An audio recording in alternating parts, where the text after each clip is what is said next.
So we are looking at the exam instructions for Sainik School entrance exam. Okay, तो एक चीज़ आपको याद रखना है कि ये जो आपका एडमिट कार्ड है, ओके, इस पे ये है आपका रोल नंबर और ये है आपका एप्लीकेशन नंबर। ये दोनों चीज़ आपको नोट करना है। मतलब बेसिकली इसका एक फ़ोटो निकाल के या पीडीएफ मोबाइल में स्टोर करके रख लो। बेस्ट है कि जो पीडीएफ होगा वो ईमेल करके रख लो खुद को, बिकॉज कभी कभी रिज़ल्ट एप्लीकेशन नंबर पे रिलीज़ होता है और कभी कभी रिज़ल्ट रोल नंबर पे रिलीज़ होता है, तो बता नहीं सकते। ठीक है, ये आपका सिग्नेचर है, ये सिग्नेचर प्रैक्टिस कर लो। एग्ज़ाम में यही सिग्नेचर करना है आपको। ठीक है, बाकी यहाँ पे लिखा है डेट ऑफ एग्जामिनेशन, जो कल का डेट है। रिपोर्टिंग टाइम है 12:10। ओके, तो एक्चुअली जो सेंटर होता है, सेंटर में रश बहुत ज़्यादा होता है। ठीक है, तो वहाँ पे लाइन लगती है, क्यू लगती है अंदर जाने के लिए, और गेट से लेकर जहाँ पे आपका क्लासरूम है ढूंढने के लिए कम से कम हाफ एन आवर लगता है। तो इसलिए बेटर है कि आप 11 बजे तक पहुँचने का प्रयोजन रखो। 11 बजे पहुँच के गेट पे खड़े हो जाने का, क्योंकि गेट में स्टूडेंट के अलावा किसी और को एंट्री नहीं। ओके, गेट क्लोज होता है 1:30 को, लेकिन वो 1:30 पे क्लोज होगा ये सोच के मत जाओ। आपको 11 बजे ही पहुंचना है वहां पे गेट पे, और आपका नंबर लगाना है वहां पे, क्योंकि एक सेंटर पे कुछ नहीं तो कम से कम 1500 स्टूडेंट्स होंगे। एग्जाम का टाइमिंग है सपोज 2 to 4:30। ये 6 स्टैंडर्ड का एग्जाम है, इसलिए 2 to 4:30। 8th का होगा तो 2 to 5। ठीक है, ये टेस्ट सेंटर का नंबर है और ये आपका वेन्यू है जो यहाँ पे चंद्रपुर दिखा रहा है। फाइन, अभी इसमें आपको कुछ नहीं टिक करना है।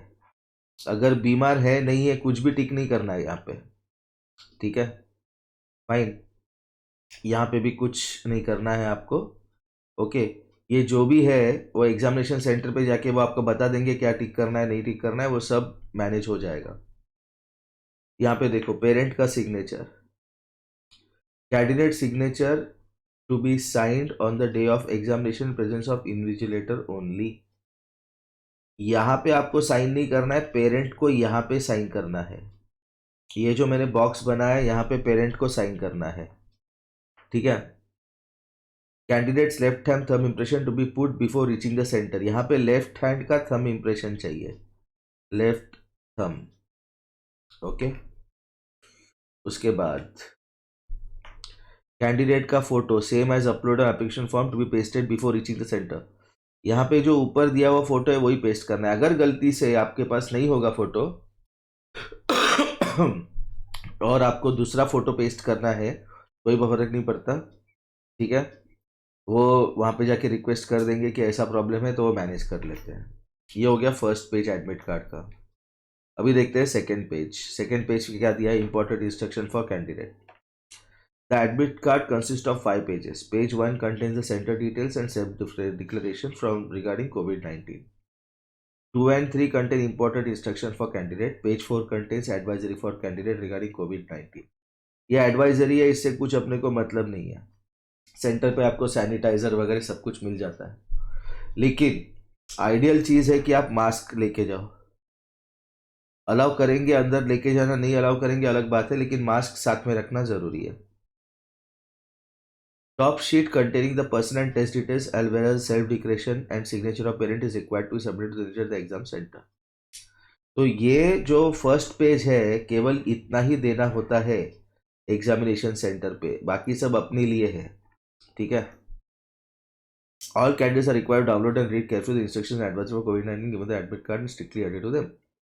ठीक है, जो भी इंस्ट्रक्शन दिए वो अडेयर करेंगे। कोविड-19 का इंस्ट्रक्शन लिस्ट क्या है बाद में देख लेंगे। As soon as admit card is downloaded, they have to check the details carefully and bring discrepancy many to the notice of NT immediately by mail of ai@nta.nic. Application number state करना है, roll number state करना है, mobile phone number state करना है, यहाँ पे email कर देना है आपको। जैसे फॉर एग्जांपल आपका अगर लैंग्वेज गलत हो गया है, इंग्लिश की जगह हिंदी हो गया, तो इस ईमेल आईडी पे जो दिया है AISSEE.NTA.NIC.in, इस पे आप एप्लीकेशन नंबर, रोल नंबर और मोबाइल नंबर लेके ईमेल कर दो कि मेरा ऐसा प्रॉब्लम हुआ है, अभी कल एग्जाम है, अभी भी ईमेल किया तो कोई फर्क नहीं पड़ता, जस्ट ईमेल करके रख दो, आगे का क्या होगा देख लेंगे, ठीक है। Even if candidate is applied multiple times, he is permitted to appear for AIS only against one admit card, ठीक है, एक ही एडमिट कार्ड पे एग्जाम होगा, ओके। ये एडमिट कार्ड प्रोविजनल है, ठीक है, मतलब ये एडमिट कार्ड का ये मतलब नहीं कि आप एग्जाम पास हो गए, ये प्रोविजनल एडमिट कार्ड है एग्जाम देने के लिए। एग्जाम के बाद इसमें वेरिफिकेशन होगा कि आपके सारे डिटेल्स सही है गलत। एडमिट कार्ड नॉट ट्रांसफरेबल, किसी और को ट्रांसफर नहीं कर सकते, इम्पर्सोनेशन नहीं कर सकते, एक बंदा दूसरे बंदे के लिए एग्जाम नहीं लिख सकता, ठीक है। उसके बाद request for change of exam not be entertain if a candidate appears at the examination other than one indicated in his admit card, his candidate will be cancelled. मतलब वही एग्जाम सेंटर पे उसको एग्जाम देना है जो exam centre mentioned है, दूसरे exam centre पे जाके, मतलब जैसे ये चंद्रपुर का है तो नागपुर में जाके आप एग्जाम नहीं दे सकते। It is such that candidate may verify the location of examination venue day in advance, और दे एग्जामिनेशन वेन्यू वेरीफाई कर लो, ऐसे बोल रहा है, ठीक है। तो एज अ प्रिकॉशन फॉर कोविड-19 candidate centre as indicated reporting entry time the centre, तो इसका मतलब है कि रिपोर्टिंग एंट्री टाइम जो है उस टाइम से पहले पहुंचने की जरूरत है। 1:30 के बाद किसी को भी एंट्री नहीं है, आप 11 बजे पहुंचने का टाइम रखा है, ठीक है। No candidate will allowed to enter without admit card, only the top sheet containing personal test detail as well as self-declaration undertaking and signature of parent candidate, valid ID proof। तो इसका मतलब आपको आधार card लेके जाना है, ठीक है। साथ में क्या क्या लेके जाना है, candidates are permitted to carry only the following: ball pen blue या ब्लैक, एडमिट कार्ड, ठीक है, a clear print out duly filled, personal transparent water bottle, hand sanitizer 50 ml का, original and valid ID proof, PAN card, school ID with photo, passport, Aadhaar card, e Aadhaar, ration card, Aadhaar enrolment number with photo, all other IDs, photo copies IDs, scan photographs ID mobile will not be considered valid proof. तो क्या क्या allowed है, केवल केवल इतना allowed है, ऐसे समझ लो आप, आधार कार्ड और school ID card with photo, passport, okay fine. Before entering the candidate must enter required in self declaration in legible handwriting, legible मतलब पढ़ने लायक, फोटोग्राफ पेस्ट करना है, लेफ्ट हैंड थंब इंप्रेशन लगाना है, पेरेंट के सिग्नेचर वहाँ पे होने चाहिए, okay. Left hand thumb impression clear चाहिए। जो कैंडिडेट का सिग्नेचर है पेरेंट सिग्नेचर के नीचे, ये वाला जो क्रॉस मैंने लगाया, ये एग्जामिनेशन सेंटर में जाके करना है, ठीक है। इन्विजिलेटर मतलब जो टेस्ट लेने आ रहे हैं उनके सामने करने हैं वो, ठीक है ना। उसके बाद कोई एक पर्सनल बिलोंगिंग्स लेके जा सकते, ठीक है, कुछ भी बैग वैग कुछ भी लेकर सकते हैं, बैग सब बाहर ही रखना है, ओके। मोबाइल फ़ोन नहीं ले सकते, ठीक है। स्टेशनरी मटेरियल, बुक, पेपर, फॉर्मूले, log table, whitener, slide rule, ठीक है। Blue ball pen, black ball pen लेके जा सकते हैं, वॉलेट नहीं लेकर सकते, पर्स नहीं, गॉगल, जैकेट, फूड, ड्रिंक्स कुछ भी लेके जा सकते हैं, ठीक है। एक transparent water bottle, blue black pen, जो पहले बताया उतना ही, ओके। उसके बाद अगर ये लेके गए और अगर उनको लगा तो डिसिप्लिनरी एक्शन लेंगे। Candidates will required to occupy only the seats allotted to them, not allowed to change their seat in the examination hall. That is listen to the invigilator before coming. Invigilator आपको instructions देंगे, वो test के पहले आपको देखने हैं। Question booklet 10 minute पहले मिलेगा, ओके। तो वो सील्ड होगा, तो उसको निकालते वक्त आपको ध्यान रखना है, ठीक है। क्वेश्चन पेपर बुकलेट सील्ड होगा, 4 सेट होते हैं जिसकी वजह से कॉपी करना पॉसिबल नहीं, ओके। तो एक चीज चेक करना है आपको कि जो क्वेश्चन बुकलेट का नंबर प्रिंटेड है कवर पेज पे, और जो क्वेश्चन बुकलेट है, ओके, उसमें नंबर ऑफ पेजेस सेम है as mentioned on the cover page. Cover page पे जितने पेजेस मेंशन्ड है उतने ही पेजेस होने चाहिए टेस्ट बुकलेट में। कभी कभी पेजेस मिसिंग होते हैं, इंस्ट्रक्टर को, इन्विजिलेटर को आप इन्फॉर्म कर सकते हो, ठीक है। Section A is unique to each language, not a translation of the English version. It has to be answered by the candidate in the language opted by them in the application form indicated on the admit card. Hence, candidates are required to check and ensure the question paper issued by them is language opened by them opted by them in their application form and the admit card. तो section A जो है आपका वो उस language में है जो language आपने क्वेश्चन पेपर में अपने फॉर्म भरते वक्त ऑप्ट किया. In case of any discrepancy, मतलब कोई अगर गलत हुआ क्वेश्चन बुकलेट में, तो इन्विजिलेटर को इन्फॉर्म कर दो. उनको आंसर मार्क करने OMR पे. ओके, जो क्वेश्चन बुकलेट के अंदर ही है. ओके, जब तक इन्विजिलेटर बताएगा नहीं तब तक आप सील नहीं निकाल सकते क्वेश्चन बुकलेट का. OMR sheet is handed carefully without folding और डिसफिलिंग इट. मतलब उसको खराब नहीं करना है, फोल्ड नहीं करना है. Only the relevant fields and circles are be filled in the OMR sheet and no other scribbling or rough work should be carried out on the front or reverse of the OMR. तो question booklet को rough work करके use कर सकते, OMR में rough work नहीं करना है. ठीक है, कैंडिडेट को OMR पे फिलअप करना है कुछ particular. They should note that any omission in the filling up details in OMR answer sheet, especially with regard to roll number, question booklet, OMR response, you will render the answer sheet liable for rejection. मतलब उसमें roll number वगैरह गलत नहीं होना चाहिए. इसलिए अगर कुछ नहीं समझा तो इन्विजिलेटर को पूछो कि सर, बेस्ट है आस्क द इन्विजिलेटर. इन्विजिलेटर मतलब जो सर होंगे वहां पे, उनको पूछो कि सर मेरे को ये भरना है, कैसे भरूं, गाइड करेंगे वो. ओके, तो क्योंकि OMR में गलती हो गया तो वो शीट रिप्लेस नहीं होगा. ओके, तो OMR आंसर शीट में भरने का रिस्पॉन्सिबिलिटी स्टूडेंट का है. ओके, तो अगर आपको कुछ भी भरना है तो ऐसे शेड करना है. देखो ऐसे शेड करना है. आप दो शेड नहीं कर सकते, एक में क्रॉस करके दूसरे को गोला नहीं कर सकते, एक में क्रॉस दूसरे को टिक नहीं कर सकते, आधा गोला करके नहीं छोड़ सकते. आपको इसी तरह से करना है, यही करेक्ट मेथड है. इस पेपर में नेगेटिव मार्किंग नहीं है रॉन्ग रिस्पॉन्स के लिए. Candidates for the examination is provisional. Final section में subject to perform the written qualification, medical and verification original proof, date of birth etcetera. ये एग्जाम पास होना ही फाइनल नहीं है. उसके बाद मेडिकल एग्जामिनेशन होता है, उसमें क्वालिफाई करना है, ओरिजिनल सर्टिफिकेट वेरीफाई होंगे और ये सब होगा तभी एडमिशन होगी अगर आप मेरिट लिस्ट में आए तो. एग्जाम खत्म होने से पहले आप एग्जामिनेशन हॉल छोड़ नहीं सकते. ठीक है, तो जब एग्जाम खत्म होगा तो इंस्ट्रक्शन ऑफ द इन्विजिलेटर के लिए आपको वेट करना है और तब तक नहीं निकलना है जब तक आपकी सीट से, तब तक नहीं निकलना है जब तक बताते नहीं इन्विजिलेटर. ओके, वो कैसे निकलना है वो इन्विजिलेटर बताएंगे. OMR आंसर शीट और एडमिट कार्ड, ये दोनों आपको हैंड ओवर करना है. किसको? इन्विजिलेटर को. And take away only the text book with them. तो ये एडमिट कार्ड जो आपका है, अभी आप क्या कर लो, इमीडिएटली इसका फोटोग्राफ निकाल के रख लो. क्यों? क्योंकि जो अगर आपने एक ही प्रिंट आउट लिया एडमिट कार्ड का, तो वो प्रिंट आउट एडमिट कार्ड का आपको इन्विजिलेटर को सबमिट करना पड़ेगा. No candidate should adopt any unfair means or indulge in unfair examination practice. Copy वॉपी मत करना. ठीक है, अपडेट चेक करना एनटीए के वेबसाइट पे. ओके ओके, और उसके बाद क्या है, बस नेक्स्ट एडवाइजरी फॉर कोविड-19 preparation centre, SOP for implementing safety precaution. ये सेंटर के लिए pre exam preparation and type of entry.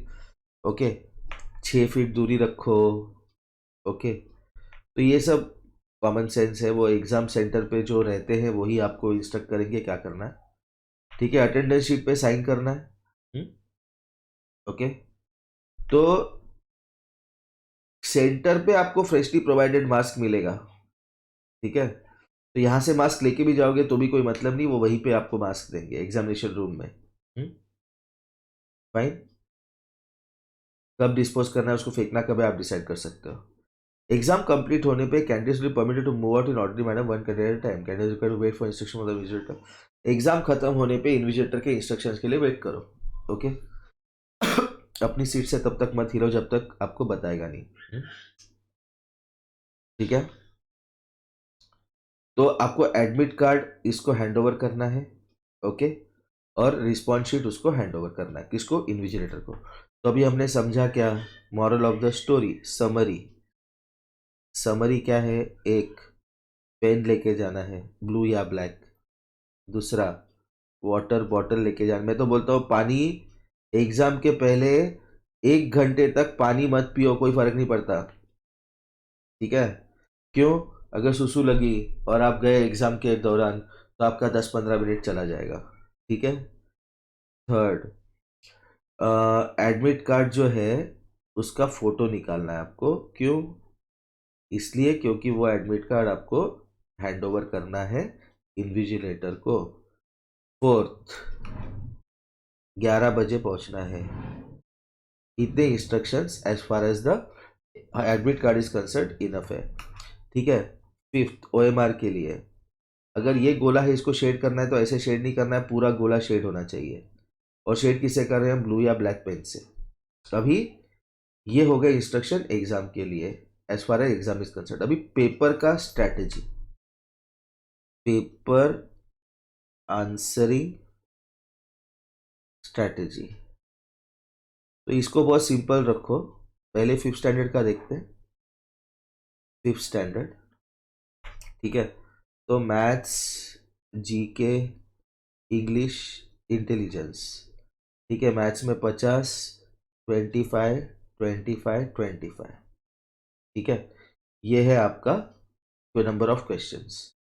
सबसे पहले क्या करना कि जीके का सेक्शन लेना और जीके के 25 के 25 क्वेश्चन अटेम्प्ट करना। क्यों? क्योंकि नेगेटिव मार्किंग नहीं है तो कुछ फर्क नहीं पड़ता। ठीक है? आपके पास टाइम है 2.5 आवर्स, मतलब 150 मिनट्स। ठीक है? तो ये आपका फर्स्ट अटेम्प्ट होना चाहिए जीके। सेकेंड अटेम्प्ट होना चाहिए इंग्लिश। क्यों? क्योंकि इसमें पढ़ के फटाफट आंसर हो सकता है। तो जीके को 25 क्वेश्चन 15 मिनट, इंग्लिश को 25 क्वेश्चन 15 मिनट, ये दोनों मिला के आपके हो गए सपोज 35 मिनट्स। जैसे ही आपका जीके का सेक्शन हो जाएगा तो जीके के क्वेश्चन के नंबर के करस्पॉन्डिंग, मतलब जीके अगर आपका शुरू हो रहा है suppose question number 101 for example, तो जीके के आंसर खत्म होने के बाद सेक्शन इमीडिएटली जीके का शेडिंग करो। ठीक है? जब आप क्वेश्चन पढ़ रहे हो तभी ओएमआर खोल के शेडिंग मत करो। पहले 25 क्वेश्चन अटेम्प्ट करो, क्वेश्चन पेपर पे छोटे छोटे डॉट लगाओ। जैसे अगर ए बी सी डी ऐसे ऑप्शन दिया है, छोटा सा डॉट लगा देना करेक्ट आंसर के बाजू में। ठीक है? ओके? या फिर यहाँ पे लगा देना ऐसे, तो जिससे आपको पता चलेगा ये करेक्ट आंसर है। एक बार 25 क्वेश्चन हो गए तो सीक्वेंस मेंटेन करके वो 25 क्वेश्चन आप ओएमआर में एंट्री कर दो। तो जैसे ही सेक्शन खत्म होता है उसका ओएमआर एंट्री ओके हो जाना चाहिए जीके का।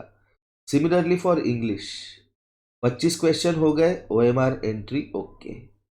उसके बाद इंटेलिजेंस। ठीक है? इंटेलिजेंस थोड़ा टाइम लग सकता है। ओके? इसलिए हम इसको 25 मिनट देते हैं। 25 मिनट मतलब पहले 1 घंटे में 35 + 25 60 मिनट्स में आपके ये 3 सेक्शन ओके हो जाने चाहिए। सो दैट 150 - 60 आपको 90 मिनट्स मिलता है मैथ्स के लिए। ओके? तो हमने क्या डिसाइड किया? पहले जीके अटेम्प्ट करेंगे, उसके बाद इंग्लिश अटेम्प्ट करेंगे और उसके बाद इंटेलिजेंस अटेम्प्ट करेंगे। ओके? अभी ये 3 अटेम्प्ट कर लिए हमने पहले 1 घंटे में, ये ओके हो जाना चाहिए।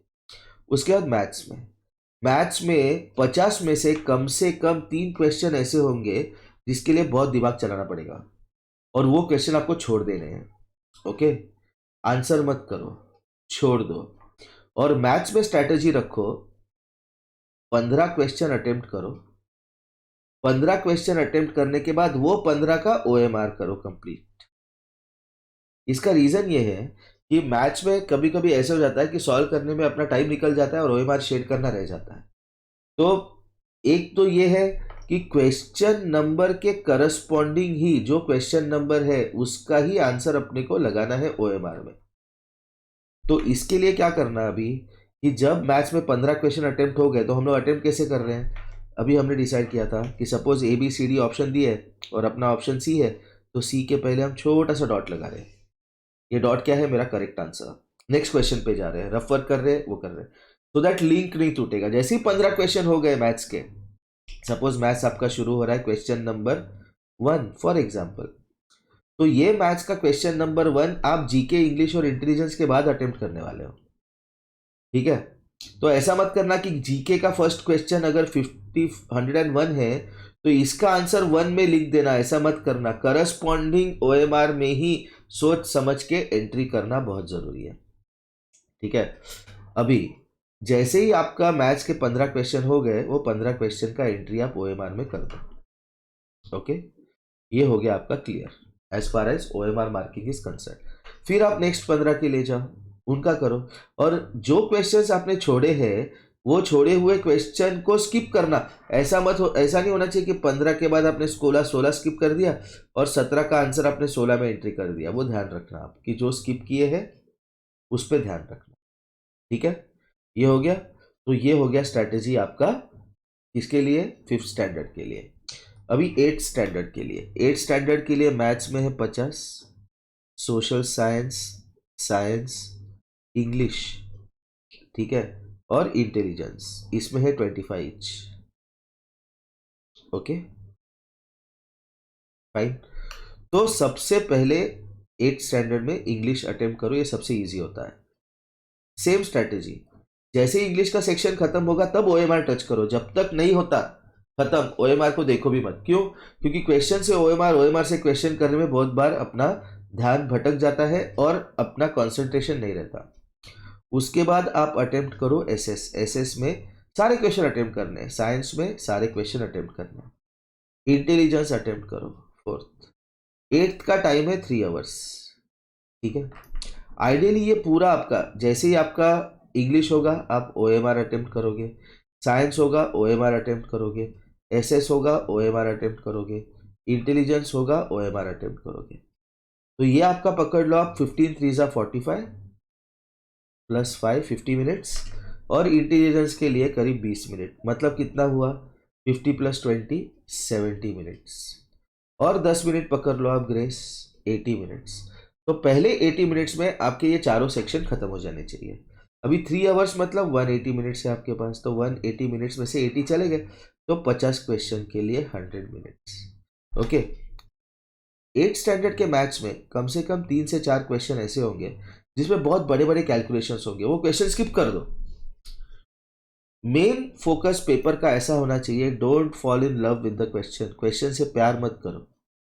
Don't fall in love with the, ये लव का स्पेलिंग बराबर है लेकिन वो थोड़ा सा स्लिप हो गया, विद द क्वेश्चन।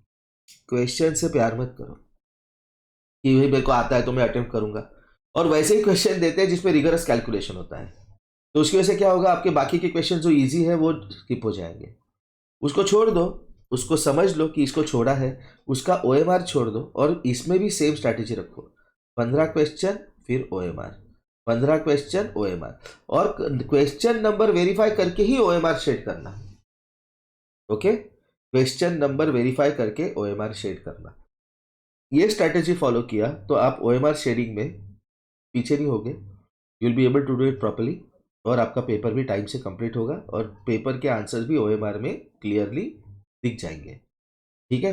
कॉपी करने का अटेम्प्ट मत करना, क्योंकि आजू बाजू में जितने बच्चे हैं उनके पेपर्स अलग हैं। अपने पेपर पे ध्यान दो, पेपर अच्छे से करो। Best of luck, thank you.